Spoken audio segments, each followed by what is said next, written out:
Hey, we got Drew's Views here, and I'm back for a little Anime Monday reacting to an anime on Monday. And today I'm finally at the finale of Steins Gate, Steins semicolon Gate, which found out last episode was just a term made up by Hyoin Kyoma himself in the future. So, normally I just kind of recap the episode before I, go off dome, whatever I can remember at least. But today I was actually like, I'm going to write a few notes down here just so I know exactly what's going on leading into the finale here.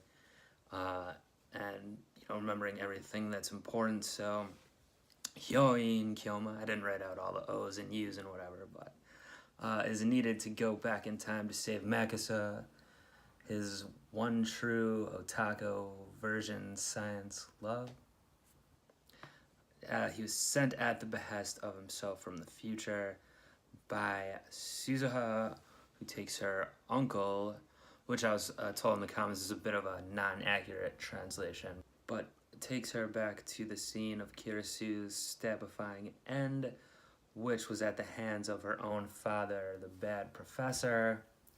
Or it would have been if Okurin did not intervene and accidentally stab himself, allowing the bad dad to escape with the weapon of World War III. Get a little more alliterative when I write stuff down here.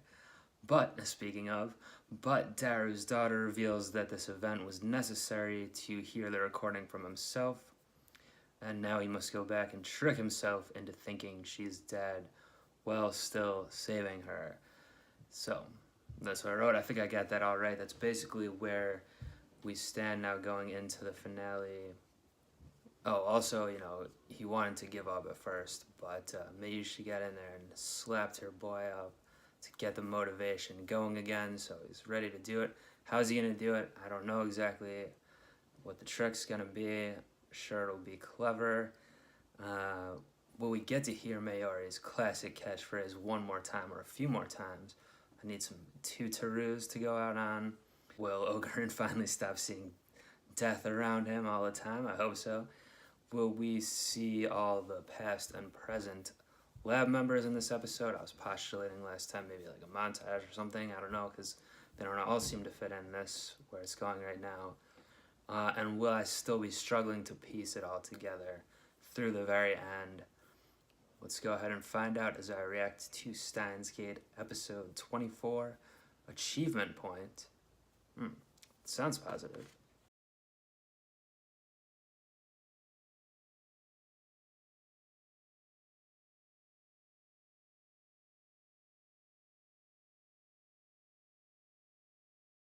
Alright, so it was a pretty straightforward ending there.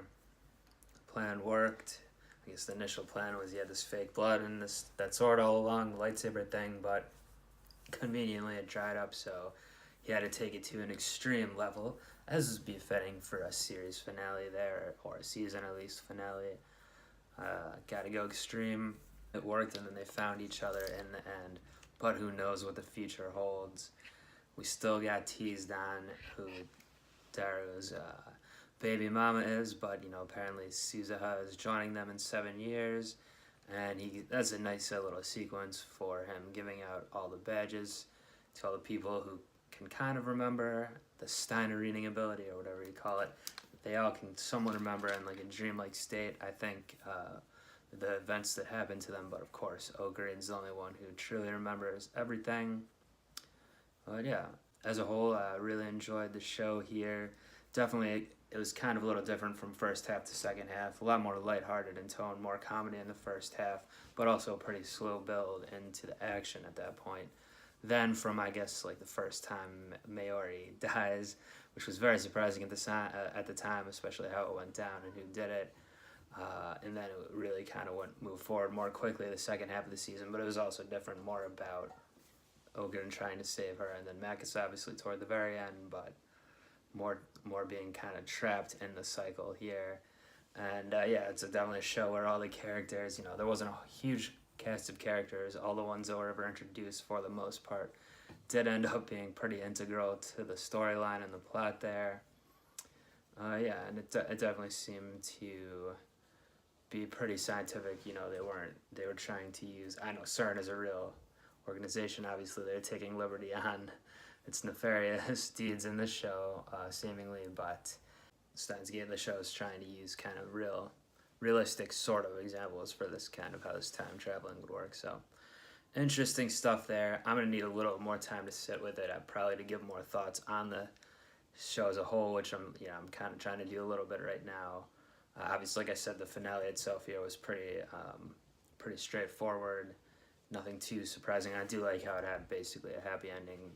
And it definitely leaves open for more future events in the series. I know there's Steins Gate Zero, which I thought was a prequel series. I'm not sure how that works exactly, but it maybe has something to do with how Ogren kind of, like I've mentioned a few times, kind of knew things in the first episode, even before this all started. What we see, he still has some terms, and obviously we see in the end here in the second last episode that he speaks from the future. So anyway, yeah, I like the finale, but I know there's an OVA also, which I'm planning to react to that one maybe next week. So before that, I'll react to that. In the intro to that, I think I'll probably go over some more of my thoughts overall on Steins Gate here, the whole season. So you should be able to look out for that one next week. I hope everyone that watched these enjoyed these Steins Gate reactions, though.